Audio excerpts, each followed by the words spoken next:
Welcome to Growing Solutions with Mike Rochelle. I'm joined today by one of my oldest friends, Bryan Rogers, who's a lawyer in Cheyenne, Wyoming. And he came to me with an interesting question the other day about how I would address something. So, Bryan, why don't you kick it in and say, talk to me about the conversation that you had with your granddaughter, and then how we might work together to help people to resolve how to have a happier life and how to have a more powerful union with another individual.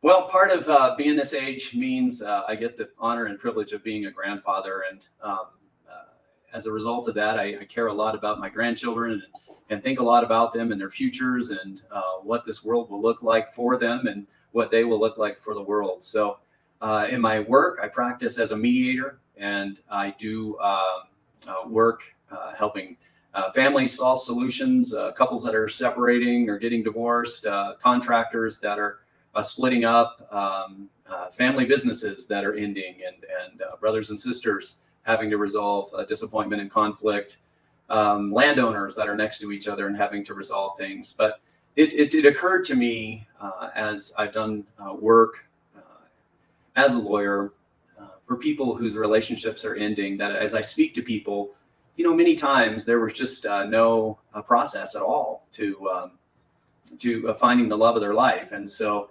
I've listened to a lot of podcasts, and Lex Friedman is someone who I enjoy and listen to quite often. And one of the things he'll almost always ask each person he's interviewing, no matter what their level of expertise is or what the rest of the conversation is, he'll almost always say, how do you find the love of your life or your best relationship? And it occurred to me that question is really not answered and not considered. People go to the local watering hole or go to a bar, or they just make contact with people, and then relationships get formed, but they're not asking, questions about the other person. So every summer I go up to northern Minnesota with my son-in-law and with my granddaughter, who's now 13, and we drive from Wyoming to Iowa to Des Moines, and then head north all the way almost to Canada and go fishing for a week. And I realized I had a captive audience in my granddaughter. So I wanted to help her ask questions that might help her identify who would be an appropriate lifelong soulmate for her versus just allowing time and chance to take that process. Sure. So interestingly, so then we're in is it Minnesota? Minnesota, yes. We're in Minnesota. Were you fishing? Or Minnesota, right? So I had a history there in Orr. When I was in college, I went up there and worked at a camp on Pelican Lake in Orr, and did that and really enjoyed it and made some lifelong memories. And a lot of the people my age that I knew went up to that camp as well. And in the meantime, my son-in-law, when he was 12, the last year I was up there was the first year he went up there, and he had a family tradition of going to Orr, Minnesota and going fishing. And so when he married my daughter, he was saying, hey, every summer we go on this trip, and he showed me this picture, and I go, I know where that is. And he couldn't believe it. So my grandmother Draper had a saying that all the pennies in a bag shake together. And so we just laugh that we both had history from the same place, and we renewed it, and now we go every year, and it's just a wonderful part of every summer. That's awesome. So I actually was able to go there when I was a teenager. Never went there when I was in college, but it was a beautiful place. So you're driving from Wyoming to Minnesota, and you're talking about things. So how did you enter into this conversation with your granddaughter, and why did you think to bring me into this conversation as well?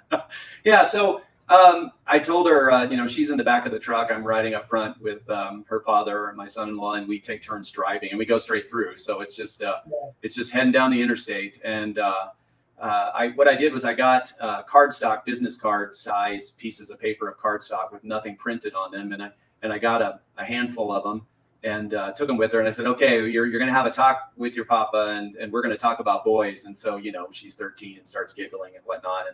And so I had different colored pins, and off we went. So I gave her 10 cards or so, maybe 10 or 12. And I said, I want you to write down what you're going to look for in a boy. And so she's like, but she's also thoughtful. She's a very, very thoughtful young lady, and she considers things. this would be my son-in-law's daughter. So when my daughter married him, she was a baby. The granddaughter was a baby. So Okay. she's not biologically my granddaughter, but in every other way she is. She's your granddaughter, yeah. Sure, yes.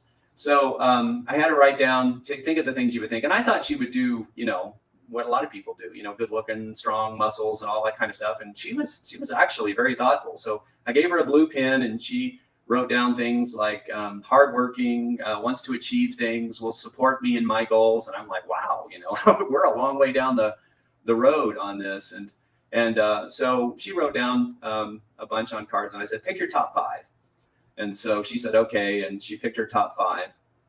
And then I gave her a red pen and I said, I want you to turn over your cards and I want you to write down the exact opposite of what you wrote on this side. What's the opposite of what you're looking for? And so she wrote down, only interested in his stuff instead of supporting her, and instead of hardworking, plays video games and all the time. And so she just wrote little phrases and we went through that. And so she had the top 5 and she wrote down the opposites. And I said, okay, of those 5, how many of those would be deal breakers? That if this was one of their traits or qualities, you wouldn't want to be involved with them. And she looks and she goes, all of them are deal breakers, Papa. And so I said, okay, well, that's good to know. So let's turn it back over to the blue side. And we went back to the blue side. And then we had a conversation with her father and I, and we said, how would you recognize this trait? If you want to know if someone's going to support you in the things you want to do and achieving your goals, how would you find this out in a boy before you had a relationship with him? So she was thinking it over and she goes, well, maybe I would share with him what I want to do and see if he'll be interested in supporting me.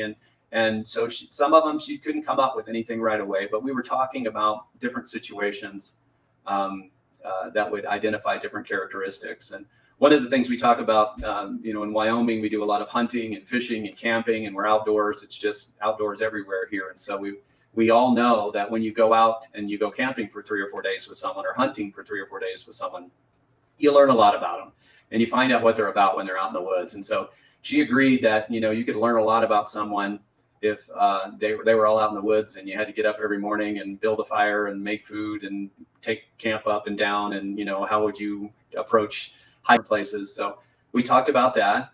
And she was just, pondering it and thinking about it. And that was part of what I was hoping to get her to do. Just think about, how would I recognize the things that I want and appreciate in another person? And then we turned it over and we looked through the red cards, the red side, and we said, okay, how would you recognize this? And that was a lot easier. I mean, she could just bang, bang, bang. If he was like this, then, I would see that. And I said, well, would you learn to look for that? And she would say, okay. And then we were probably into Iowa, maybe almost all the way to Des Moines, and we stopped for gas and we got out at a gas station. And I said, take your cards. And she said, okay. And I said, throw them up in the air. And so she threw them up in the air and they landed on the ground. And I go, how many are red and how many are blue? And she goes, well, 3 are red and 2 are blue. I said, you just took somebody you don't know home from the bar. And I said, yeah, I don't know what you're getting. And I said, how many of these red ones would be a problem? She goes, they all would. I wouldn't want any of this. I said, okay. So before we get involved with somebody, we need to find out what they're about. And you need to think about that. And she said, good. And then we went through another process where I said, okay, now we've done all this and we've had fun. What do you think if your dad were making out the cards for you? What would your dad write anything different? And honestly, he was really impressed as well. And he goes, I don't know that I would write much different, but I thought maybe if she was saying I want a tough guy or a hot guy or something like that, he might cross that out and put something different. But her questions were pretty thoughtful. And so then I said, okay. And she has a little sister who's 2 years old and 2 to 3. And she just loves her and adores her. And I said, so, if you're for your little sister, how would you change any of these cards perfect for her? And so she thought about it. And she goes, well, maybe, she's a little different from me. And one of the things she put down as well, I recall, was she said intelligent. She didn't want to marry a dummy. She wanted to have someone that she had could have good conversations with. And she thought that maybe her sister might want someone a little more creative than just, brainy. And so she could see those differences. And so we went through that process. And then I said, okay, now let's talk about just you as a couple. What if you were Queen Elizabeth and you've been crowned and you're going to be over the country and all of England and all its possessions, and then your children will be ruling. Would you make out this list any different? And she said, wow, that's a different question. And so she was thinking through that. And then I talked to her in terms of one of the things I appreciate about Jordan Peterson is just working for the greater good. And I said, okay, if you two are going to be together and you're going to work for the greater good of your community, you're going to make the community a better place. Are there things that you would want to have on those cards that he has that you would for sure like to see there? And so then it became a question, not so much of, what are my personal preferences, but then it became a question of, hey, what dovetails well with who I am to elicit good, to create good, to result in good, and then so it's a different question. And I wasn't trying to pin her down or tell her, you've got to find all these qualities in a boy or you can't be in a relationship with him, because she's starting to notice boys. But it was just to develop the thought process. And at that point, I began to think about you and about the training you've given me. I had you come to our church and talk about strengths and training that I know you've shared through your consulting and through your advice to companies. And I said, okay, that has to be a part of this equation. That if you're truly saying, I'm going to lifelong partner with someone to do things that will satisfy my soul and who I am and allow me to express all I can be, then that conversation should be a part of how the relationships develop. What are my strengths? What are your strengths? How do they complement each other? How do they support each other? And so that's when I called you and I said, Mike, I think there's a conversation here that is very relevant, because I think it's easy for people. In fact, I was just talking to a girl who's 21 and she's got a little baby, and they're just a Western couple. She's a cowgirl, he's a cowboy. They have a baby now and they're separated. And, she just found him and then thought she had found another boyfriend, but it didn't work out. He wasn't who she thought she'd be. And as I talked to her, it was clear that she did not necessarily think she really deserved the best person and a lifelong mate. And I really tried to talk to her, let's just shoot for the stars. Let's just say you're going to live the best life you can live, and you want to do it with the best person you can be with. And who would that be? And can you think of it in those terms? And she really struggled. And I think a lot of people struggle to think of themselves in that way as really deserving the best fit for life. They're just trying to find, a relationship. And so, in personal relationships and business relationships and how teams are put together, I don't think we're asking that question sometimes because we don't really think we deserve it. So I said to her the same thing. You've got a little sister that you love. Yeah. What do you want for her? And then so she just lit right up and started rattling things off. And I said, okay, can you fight for that for you as well? Mm-hmm. Can you fight for you to have the best?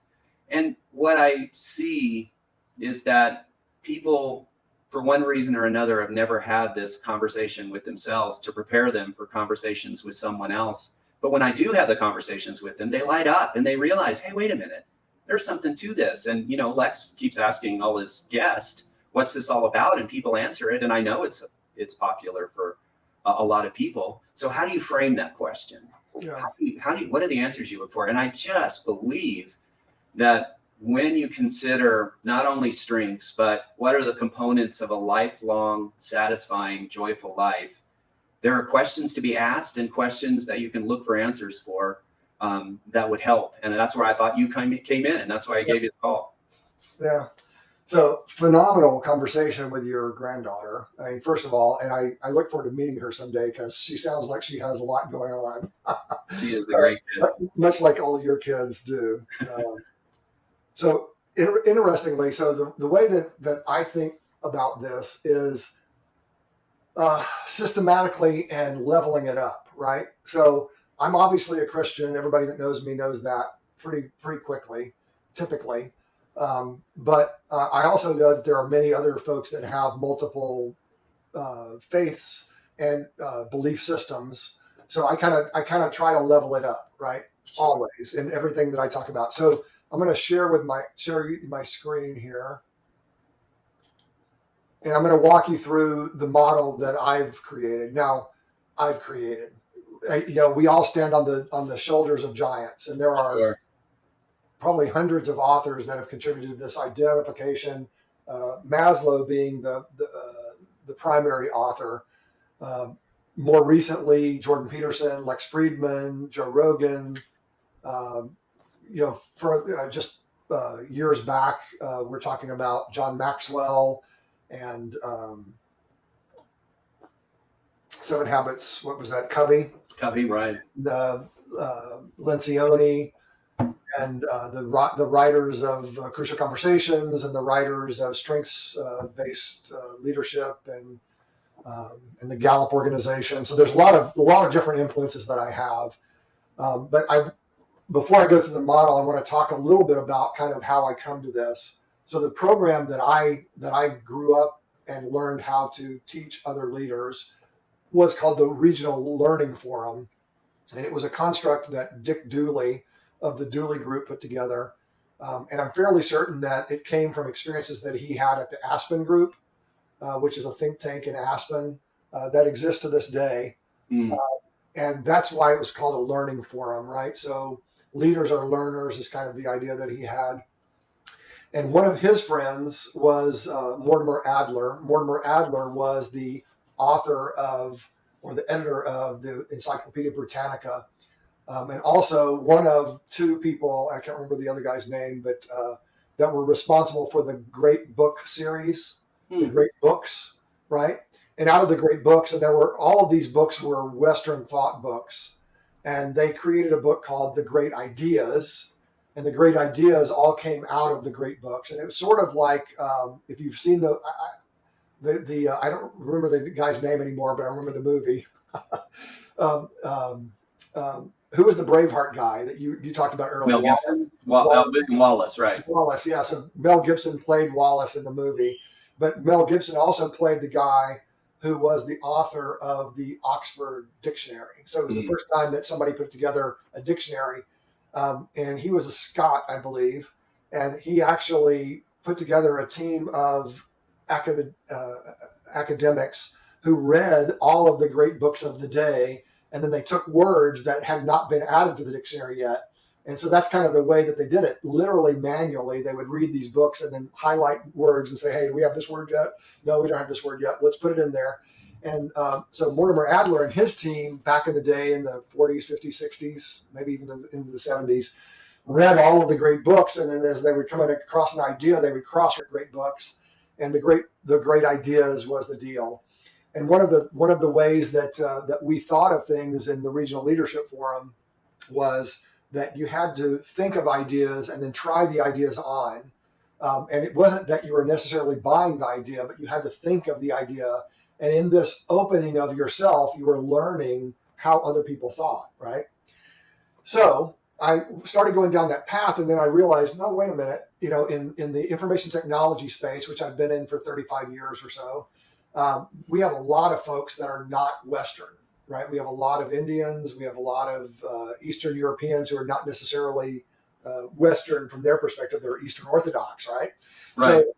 So if we just stick to the great books and the great ideas, we're only looking at Western thought. And although I believe, as I said in our growing the next version of You show, that the Greco-Roman, Judeo-Christian values that we've created have really forced a ethos and a culture and a way of being that is significantly better or has moved the world, that it is significant. But if we don't include the Eastern religions and Eastern thought processes, we're at a loss. So what is the thing that all of these groups agree to, and their virtues? So the Greeks called it virtue ethics. But there are always modes of being that are either good or evil, right? So in Taoism and Taoism, if you will, Jordan Peterson talks about this a lot. There's chaos and there's order, right? It's the yin and the yang thing. So if we include all of the people groups in the world, if we include all of the religions, there are a great set of beliefs that we all have in common that are both good. Or their opposites are evil, sort of like the blue and the red cards that you did, right? For Sure. your so There's actually a group called Virtues International, which were primarily driven by the Baha'i people of the Baha'i faith, but they have embraced lots of different faiths, and they've cataloged all the virtues. And there are cards that talk about how you can utilize these virtues. So virtues is the way that I come to character from a universal perspective, so that my Hindu friends and my Buddhist friends and my Baha'i friends and my religions all over can agree that these are ways of being that are most powerful and lead to happiness, right? So that's kind of the foundational perspective that I have. And then if you look at Maslow's hierarchy, if I could jump in, Mike, before you move on, what comes to mind as you describe that, you started with the dictionary example, and what are all the words that we use to describe or to articulate or communicate everything we're trying to communicate. But then you move beyond that to great ideas. And what's a great idea? Well, in law, we have our legal history is based on previous cases. We have precedent, and then there are certain cases, and we call them seminal. That's the same root as semen, in that they engender a whole life, a whole set of additional cases that were drawn from this original case. And so, when you describe great ideas or virtues, they are things that are seminal. Not all ideas are seminal. And when I impart an idea or a virtue to another person, it won't necessarily elicit anything from someone else. But a seminal idea, a great idea, good or bad, will have many children. It will have many things that are derived from it. And so that we use the descriptor of virtue to disseminate between ideas that are for good, but there are also great ideas that are for evil and have many children that are evil and they're destructive and they bring death by their nature. But the idea of being able to communicate to someone else a virtue, it should resonate worldwide, because it should produce in that person it should be a seminal idea that would produce derivative thoughts and concepts and ways of being that they can also relate to. And so I appreciate what you're saying there. Yeah, I appreciate that too. So interestingly, I have a document that I put together because you told me I needed to, called the Rochelle Universe, right? It's sort of my way of being from a business perspective, and it significantly relies on Christian faith as a way of describing what it is that I want to be and do in the world. To your point, to make a difference, to grow things rather than break things. And as I was going through it with a friend of mine who happens to be Muslim, I went to his naturalization ceremony over a decade and a half ago. He's from Pakistan. But as I was going through my definition of how I look at the world in a very specific way, which I won't bore you with now, pretty much everything that I said, he had a reference to in the in the Muslim faith, in the Quran. And I've had the same conversation similarly with Hindu friends who have a very similar experience. As a matter of fact, in the Begotten Veda, a lot of the things that Krishna says are almost identical to things that Christ said in the New Testament, right? So and I'm not saying that I am a Hindu or I am a Muslim or I am Sikh or I am anything other than who I am from a cultural perspective, but I can appreciate that we have more in common than we have in difference in reality, right? And if you are humble enough to listen to what the other person has to say in the conversation, then you can learn where those commonalities come from.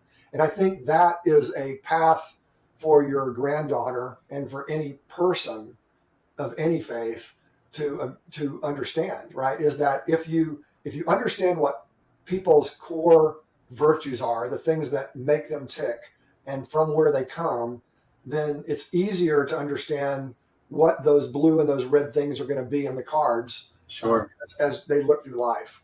So character is the driver, right? It becomes it becomes what we think and how we behave. It becomes our habits, it becomes our character, and then it becomes our essence in life, how we actually deal with other people. So I'm going to go back here. So if you look at this, so foundationally, we are character. We stand for something, right?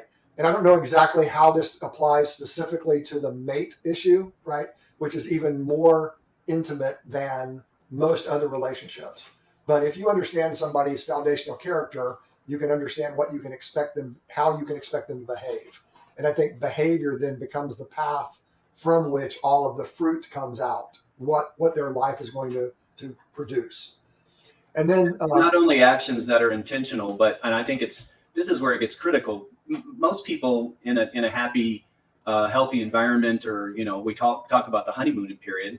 right, Hey, they're happy enough, and those parts of their character that maybe aren't exactly what they desired aren't a big deal, because they're happy and moving along. But then when you face financial crisis or personal crisis or the death of a child or something like that, it's the reaction that is character born.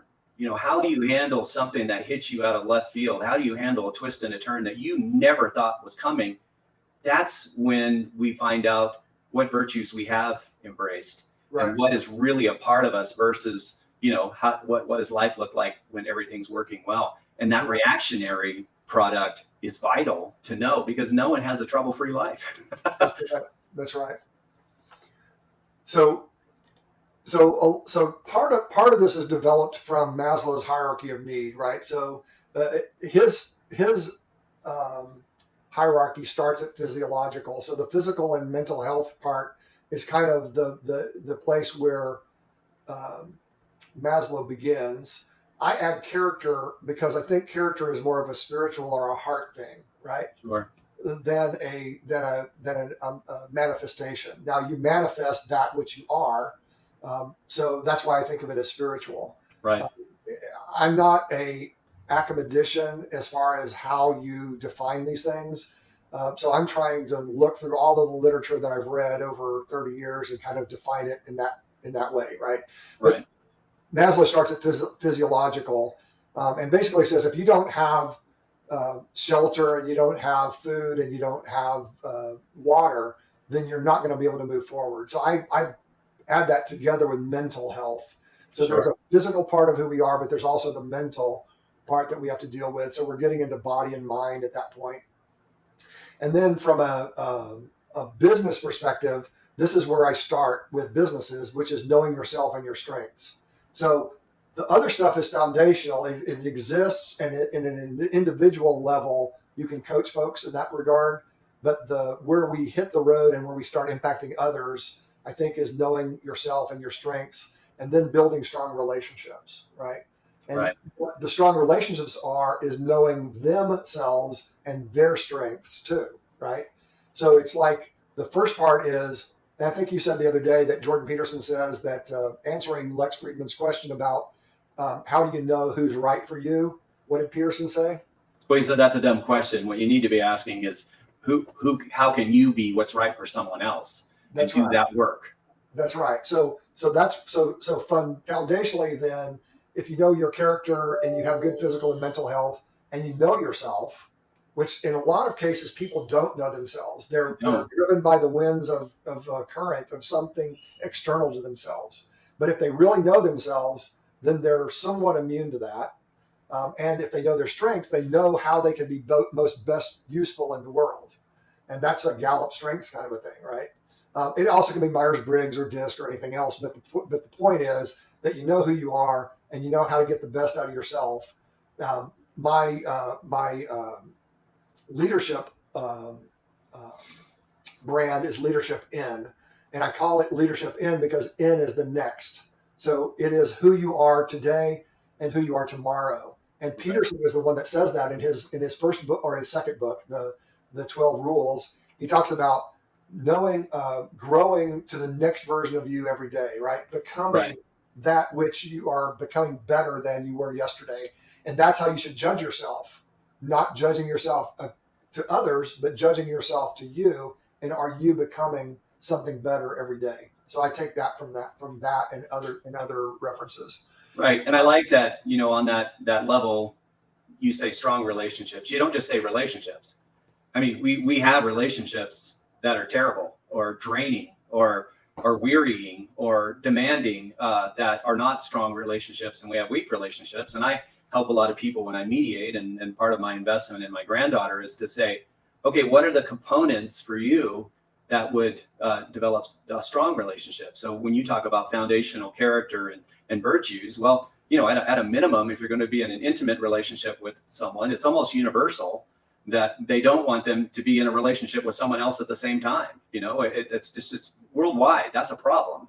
Exactly. And so those virtues are easily overlooked because we just say, well, what do I want? I want a relationship. I want a soulmate. I want a lifelong boyfriend or girlfriend, and I want someone, to be there with me. Well, who though? You want a strong relationship, and it's the strong part that we sometimes miss, I think, because we're concentrating mostly on relationship because we don't want to be alone. Right. But that doesn't solve the steps underneath. That doesn't identify the steps underneath. And some people are lucky enough to find a strong relationship, and some people aren't, and it's bitterly disappointing.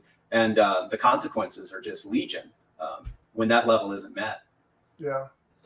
So there are a lot of things that you can do to build strong relationships, and basically one of the things that I teach here comes from Crucial Conversations, which the writers of Crucial Conversations were all parts of the Covey organization back in the day when Stephen Covey was alive and thriving, and they went and they created Crucial Conversations. And Crucial Conversations is about how to have difficult conversations when there are high stakes, strong emotions, and differences of opinion. Which is just about every conversation that you have. Sure. With every client, right? Yes. But what I'm hoping is that if we can build this model so that people can have crucial or fearless conversations in those strong relationships, that they can understand how to have the conversation without the acrimony, that they can forgive people for doing things that they've done, and then they can move forward in gratefulness, as you were talking about earlier, into that relationship, regardless of what level of relationship it is. How do you understand this from your experience and your expertise? Because you talk about, I enjoy who you are. You'll say that often to people, who you are. Right. And for a lot of people, they feel like that's fixed. That's a fixed entity. But as I work my way up the pyramid and we go from strong relationships to knowing your capabilities and on upward,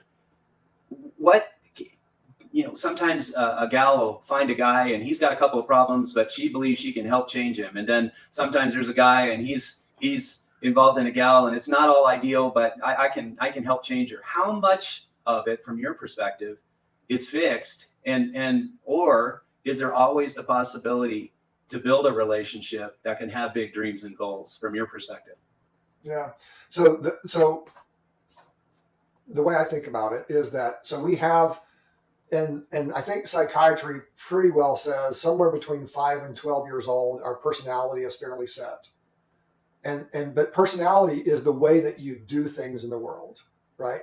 So the cool thing about the way that Gallup looks at it is that you have somewhere between 10 and 14 strengths that are your core way of being in the world, of the way of doing, the way of impacting the world. And you only have somewhere between 4 and 8 lesser strengths, or as everybody else in the world calls it, weaknesses. Mm-hmm. Right? So what you can do is you can mitigate the weaknesses, because you have to not be a drag, right? But you can deal with those weaknesses in a couple of different ways. And I have these conversations. I'm having 27 of them this week with a client and all of their individuals that are coming to classes. The first thing is that if nobody has told you that weakness has bothered them, you don't have to worry about it, because it's not something that's getting in your way, right?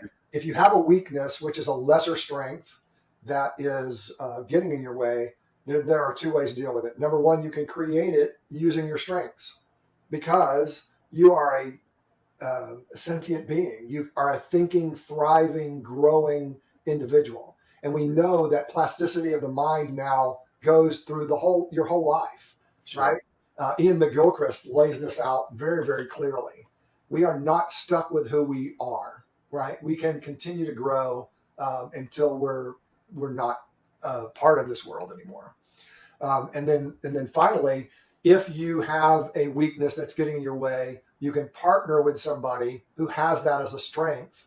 And either, and the way I think about it is, if you are a leader you're going to have weaknesses. Everybody has weaknesses, but there are people on your team that have that as a strength. Well, ask them to do those tasks to be that which they would love to be, right, in your stead. And then as you're watching them or as you're involving them in resolving issues that have to do or could use their strengths, then you can adapt the way that they are. We are plastic forever, right? I even think that this is an eternal thing, but that's another conversation for another time, because I think we're going to continue to be learning, because there's so much to know that we don't know. There is so much that we don't know that we don't know, that it's humbling, right? It should be.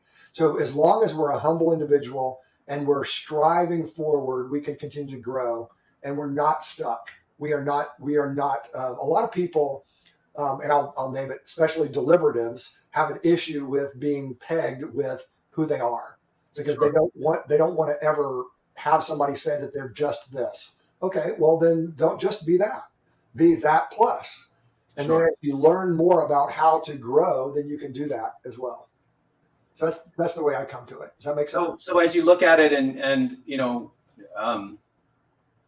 people in an intimate relationship where they're looking for that lifelong partner to move forward with, you may get to the next step above strong relationship and know your capacity, and you may know within your capacity your limitations. But from your perspective, are there any virtues if a person's ungrateful, or are there any virtues that would be on the bottom foundational layer that a person cannot absorb? Is there enough plasticity to embrace any virtue that might be identified in a crucial conversation? So I don't have positivity as one of my top strengths, but I do have optimism. And I would say that as long as the person is willing to grow, that they can overcome any issue that they have, right? Where it becomes difficult is that if you have a partner who is striving to become together, and you have an individual that is not willing to grow together, they're recalcitrant in their approach on life, that becomes more difficult, right? But that doesn't mean that it's not something that can be overcome either. But as you work with people, aren't most people coming in with the mindset that the other one isn't going to change? Don't a lot of people think we got problems and nobody's going to change, and then you're helping them see that they can? Well, this is where I would agree with Gandhi, which is that you have to be the change, right? Mm. You have to be the one that does it first. And if the other individual in the relationship never goes there, I think there are some 7 levels of trust that you can develop, right? So you know where you stand with that individual, and you know how they're specifically going to respond in most situations. So then it becomes your job to be the more emotionally intelligent person to move the relationship forward, right?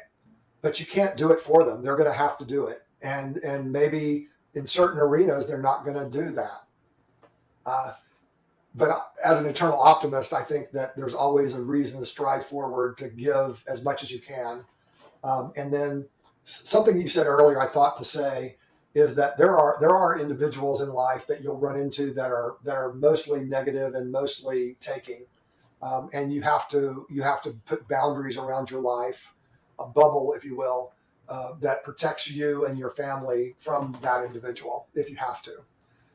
But by and large, I always strive first to be positive and opening, and then only then, if it's impossible to move forward with an individual, then you can create a path by which you can thrive yourself, but you may not be able to continue that relationship. So are crucial conversations more for identifying need or more for identifying blind spots, or is it both? So I'd say that the crucial conversationalist, who is the driver of the conversation, has the most open way to create value in the relationship as possible, right?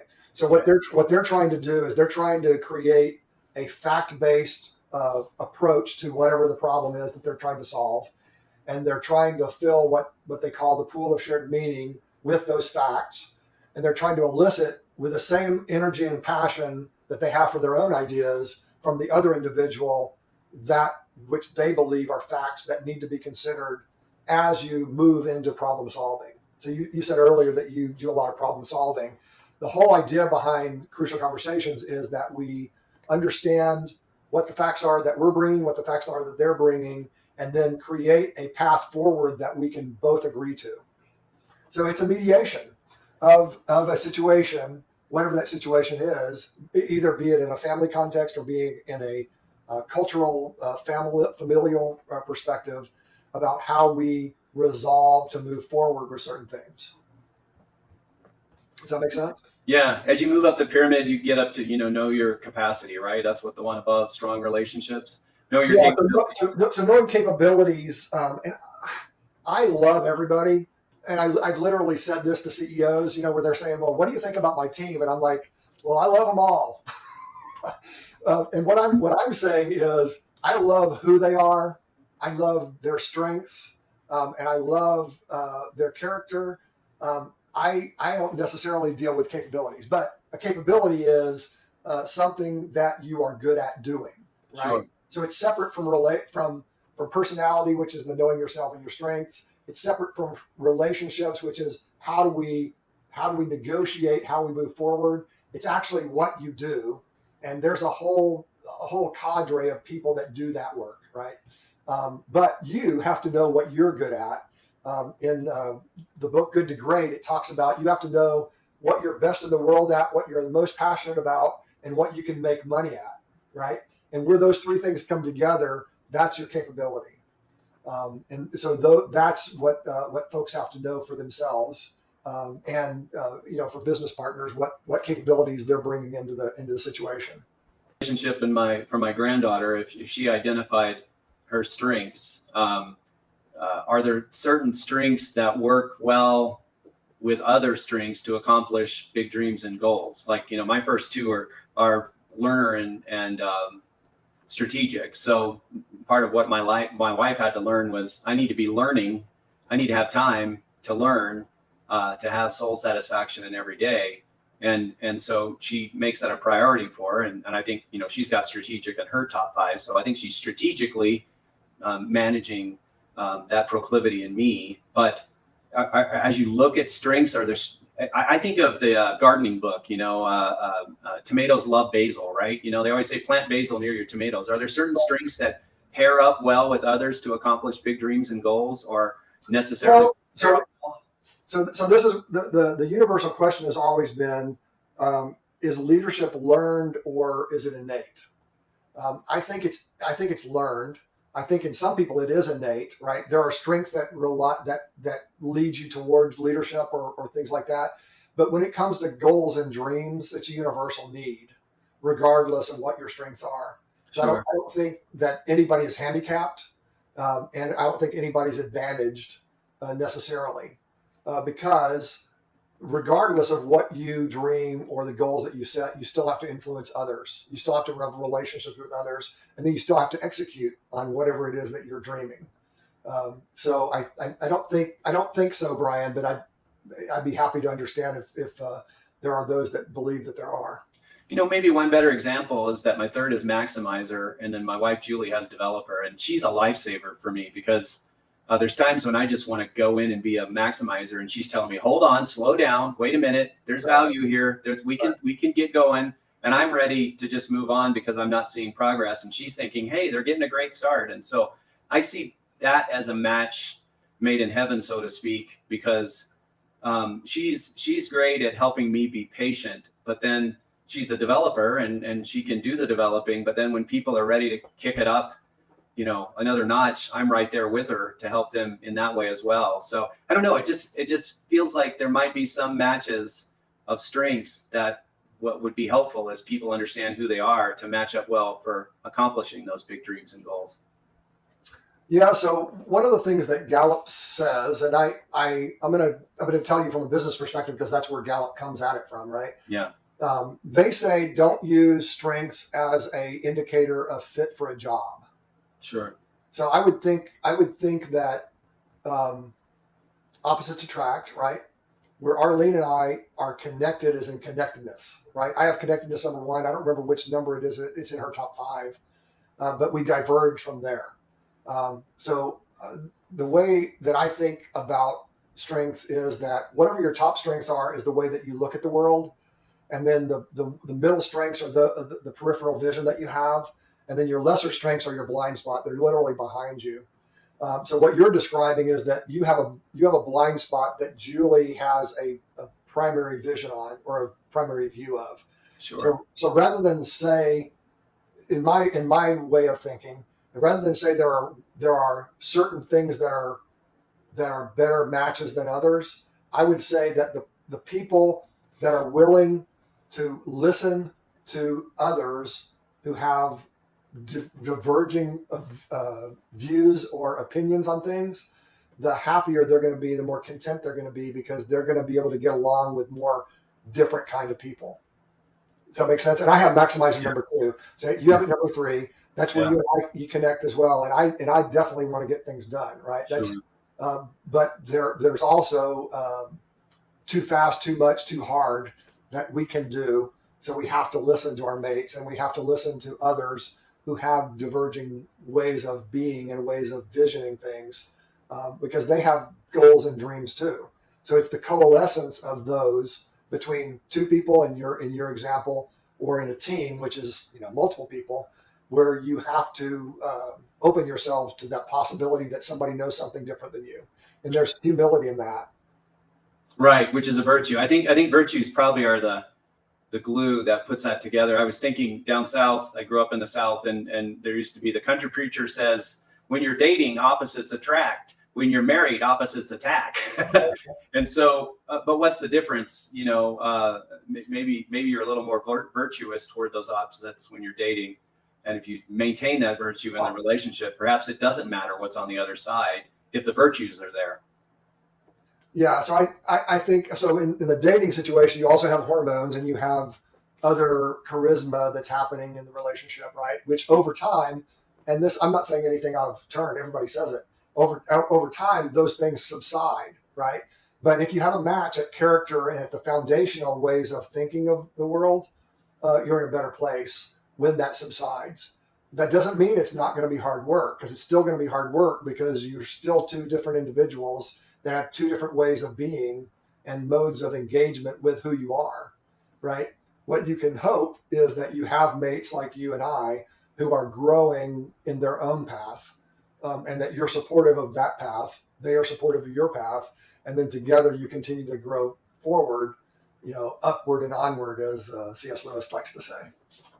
When I was talking to my granddaughter about, what you put on these cards, does it make a difference if your relationship is going to have purpose, if your relationship is, we use the Queen of England example, if your kids are going to be royalty, or if you're just going to work together for the greater good, right? Does it make a difference what you want to see on those cards? How do you see, I notice even on the right on your chart, spirits at the bottom, spirits at the top. Yeah. How do you see flowing from your foundational character and your virtues through becoming where your relationship is actually transcendent of itself? It's actually something bigger than just you two making your way to the world, or like a lot of people view it, it's not flowing to you making the world a better place, but it's just us against the world, and you're trying to figure out how to make your way. How do you see those connected and flowing? That's an interesting question. So I think of, obviously this is a 2-dimensional chart, right? But the reason I put spirit at the top and spirit at the bottom is because Maslow, in his hierarchy, ended with self-actualization. So content and happy is the way to think of self-actualization. That's you being the best you can be. Right. But you said it earlier, the transcendence part, it's self-transcendent. It's the ability to go beyond oneself and to become something that is of use, not only to yourself, but to your family and to your community and to your work, to your city and to your nation, right? So right. It becomes all encompassing. So then I think of it as an infinity loop. So that's why I start with spirit at the bottom, spirit at the top. From my faith perspective, I think of the Holy Spirit filling me with the Spirit, and then overflowing with Spirit through my mind and body, and then recycling and being refilled and constantly filled with that Spirit, which outflows love and concern for others and giving and concern and all that kind of stuff. So That's kind of the way that I come to that. Does that make sense? Sure. So thinking in an infinity loop and coming through the top, becoming self-transcendent, allowing your relationship to transcend just two people, but to become something bigger. Does that flow back and identify new virtues or create new virtues, or how do you see it cycling back up and through again? So when you have a couple of people together, the character that you have is enhanced by the character that your spouse has, right? Or your significant other. Ideally, right? It can also be hindered by it, honestly, right? So, yeah, I don't know exactly the answer to your question. I think part of this is just experiencing one another in a powerful way. You know, what I would hope that everyone would have is somebody that understands who they are on their good days and forgives them for who they are on their bad days. Sure. Does that make sense? Yeah, there's a old Jewish principle that the brightest light shines in the darkness, and so the concept there is when you're approached by a dark moment or a dark experience or a dark part of your history, you don't have to settle with the darkness. There is in there a kernel of light to be found and a kernel of truth and ability to be found. And maybe that's part of the commitment to coming. If I'm not just going to exist for myself, but I'm going to be transcendent, even with my mate, I'm going to help reveal their virtues, even when they're struggling or failing. I'm still going to look for and find that light and not just leave the darkness to prevail. That's a healthy way to think of it. Definitely. Yeah. So I mean, that's kind of the model I put together. I don't know that it's perfect. I can't profess that it is, but what I've developed are 12 different experiences that an individual or a group can go through. Like I said, either individually or collectively, to create the good life in themselves. And that's the end in mind, right? Which is to become what you can. And I think that kind of flows with the parable of the talents, right? So if you think of what of the parable that Christ laid out, he said that there was a master who gave, I think it was 5 talents to one person, 3 to the other, and 1 to the other. And it was a monetary thing in the example. But I think of talents as what we've talked about, which are the building blocks for strength. So if you're gifted with Maximizer and you continue to work on it and you refine it and you make it the best that you can be with it, and you continue to grow in it, then you're going to grow from 1 to 3 and 3 to 5, right? And whatever measurement, the way you want to think about it. And I think that's a wise way to think of it, because in the example, the person that held on to what they were and weren't willing to grow or to try or to become something different than the one thing that they had it taken away, and they were called a wicked servant, right? Right. But they took the 1 and gave it to the person who had 5, who had grown it to 10, right? Sure. So, everybody is gifted in different ways. Some 1, some 3, some 5. But the whole idea is that we continue to grow throughout life, and I think and I hope that this will continue through eternity as well. Sure. So perhaps one of those cards would be a commitment to growth and a commitment to becoming. It definitely is. I mean, so the thing that I learned from Dick Dooley was learn and change, and I just added to it grow. Right. So you have to learn every day. Based on that learning, you have to change how you do things, and then in that we grow, and then it starts over again, because there's more to learn and more to know than we can know, and we'll always have something to grow into. So I'm going to put you on the spot. I'm going to make you think. What would you put on your daughter's cards?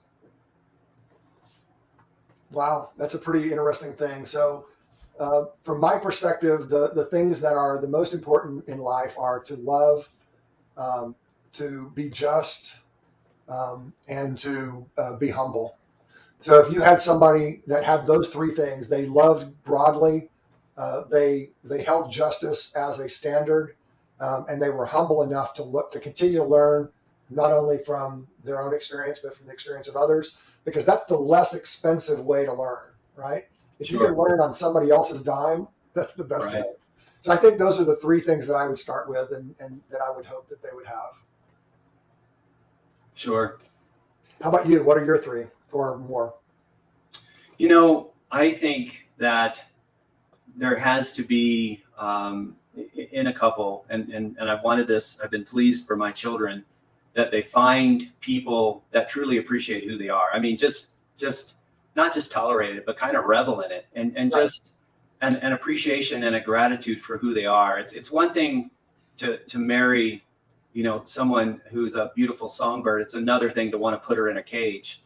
Right. And so, just this value, this deep value for their essence and who they are, and wanting to see that released and shared with the world. I mean, I just am blessed with in-laws. My children have married mates who really want to see the best in my children released and shared, and they share it, and it's just so heartwarming. And when I see that not taking place in a relationship, when people, they can't even give a measure of respect Right. to mate, and they're despising it. It's just a horrifying thing to have someone that intimate in your life that doesn't value you. So that's a big one. And then, the integrity, loyalty, to be loyal and to stay, because we all face things that are going to be unpleasant, and we're going to face times when we're asking ourselves, is it worth it? But a loyal person will stick through it and find a way. And then, I have positivity. My son married a young lady with positivity, and my daughter married a man with positivity. And they just always believe there's a way. They find a way, and then they just keep moving forward in a wonderful, beautiful way, so that obstacles don't defeat, but rather they provide an opportunity to build something, and from them come, some really memorable. Not just memorable, but seminal moments in the family's history where something was worked through and it didn't defeat. Instead, victory came out of it. And so loyalty, just a value and a respect for who they are, and wanting to see them share that. And, we're a group that likes to celebrate. And so we celebrate each other. We celebrate life. We celebrate the things that other people are doing. And so just gratitude in general, I think, is so important. If you can wake up every day and be grateful, you can solve a lot of the issues that'll come at you every day. And if you're ungrateful by habit or proclivity, you've got problems that are very hard to overcome. So I appreciate gratitude as well. Yeah, I'd add to my three, forgiveness. I think. Oh yeah.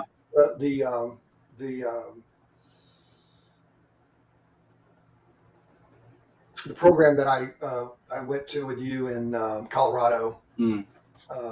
Talked about forgiveness, that a lot of healing doesn't come because of unforgiveness. Right. I think that's a strong virtue, because in order to be forgiven according to Christ, you have to forgive. Right. Right. So that's a powerful one as well. So the thing about it is, from my perspective, I like all the virtues.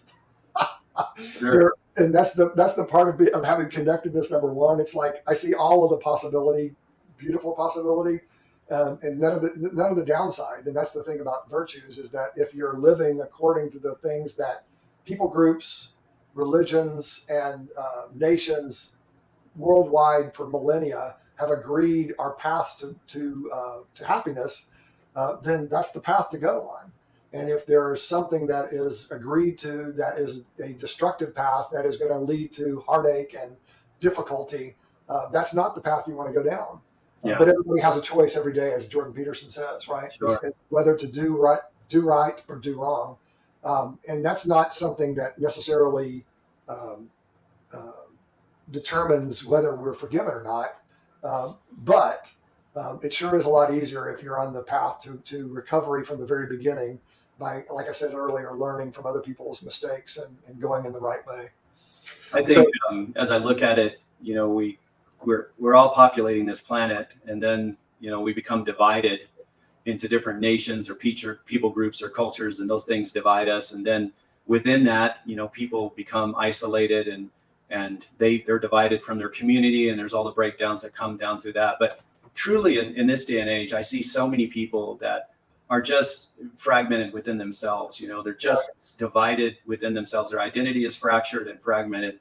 And what you talked about earlier, forgiveness, a person has to have the opportunity to work through reuniting the parts of who they are with someone they love. And if you're around a little child who's 2 or 3 years old and you do something that's stupid, or you raise your voice, if I'm around my grandkids and I say, I'm sorry, I shouldn't have said that, they go, okay. And they just move right on. And they have this incredible ability to forgive. But as we get traumatized and hit by the life, it's those parts of us are broken. And so I think forgiveness, the reason we need to forgive people so we'll be forgiven, is because we're allowing those fragmented parts of our identity to be reformed and remade. And because of that, then we can be reformed and remade. And it's sort of what's the word, where two things reinforce, a self-reinforcing paradigm. When you live in that forgiveness and you're forgiven, you can just truly leapfrog forward and you become a whole person. And then from being a whole person, you can live a life that's not only whole, but wholly transcendent. It's truly good. And the goodness comes out because someone who loves you has allowed you to be reformed and that good to come forward. I think that's super powerful. Awesome. Yeah, well, I think you're going to have quite a bit to talk to your granddaughter about. I think the path that you took on your trip to Minnesota was pretty awesome. I might actually try that with my daughter and my sons as well, because none of them are married yet, and we're not expecting that for a while either. Well, it happens fast. Boy, you turn around twice and they're all married and you got grandkids. I know. So, Bryan, it's been a pleasure to talk with you about this. Any last thoughts before we head out and say goodbye to everybody? Well, Mike, I am grateful for you. I am grateful for who you are and what you bring, because you've learned how to share the best of who you are and your family lineage and your history with others. And that is healing all by itself, just that sharing. But beyond that, you give us some real wisdom and some understanding on how to live life, and great insight. And, insight is about seeing, and seeing is about light. And, where there's light, there's life. And where there's light and life, you can always find love. And so I just appreciate those things about you. I appreciate your contribution to not only my life, but to all the people that I know you work with. And I'm grateful for who you are and for today. Well, I appreciate that as well. I appreciate who you are and what you do with who you are. That's the key phrase, right, that I try to use. Sure. But I appreciate that affirmation from you, and I look forward to seeing where this takes us and takes the people that listen to it. So God bless you, and we'll see you next time. Thanks so much, Mike. Thank you. God bless. Bye-bye. God bless.